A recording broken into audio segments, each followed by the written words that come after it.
নমস্কার, খুশবু কিচেনে আপনাদেরকে স্বাগত। আজ আমরা একটা অসাধারণ ড্রিঙ্ক নিয়ে হাজির হয়েছি। এই ড্রিঙ্কটা হলো লিচি ড্রিঙ্ক। এটা খুবই সুন্দর খেতে আর এটা খুবই সহজ বানানো। তো চলুন এটার জন্য কী কী নিয়েছি সেটা বলে দিচ্ছি। বেশ কয়েকটা লিচু, লেবু, চিনি আর বিট লবণ। আমি নিয়েছি একটা মিক্সিং গ্রাইন্ডার। আমি এর মধ্যে লিচুগুলোকে দিয়ে দিলাম। এরপর দিয়ে দিচ্ছি চিনি, বিট লবণ, লেবু।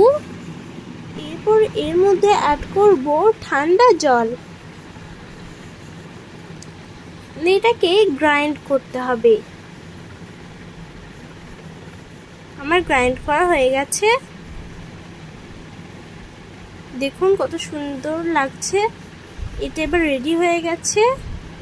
এরপর আমি একটা গ্লাস নিয়ে নিয়েছি।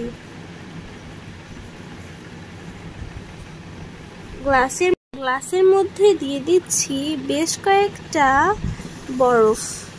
পর এর মধ্যে আমি লিচি ড্রিঙ্কটাকে ঢেলে দিচ্ছি। এটা দেখতে যতটা সুন্দর, এটা কিন্তু খেতেও ততটাই সুন্দর। আপনারা প্লিজ এটাকে ট্রাই করে দেখবেন। ডেকোরেশনের জন্য আমি দিয়ে দিচ্ছি একটা লেবু। আজকের মতো বিদায় নিচ্ছি। ভালো থাকবেন, সুস্থ থাকবেন। পরের ভিডিওটির জন্য অপেক্ষা করবেন। লাইক, কমেন্ট, শেয়ার, সাবস্ক্রাইব করে দেবেন।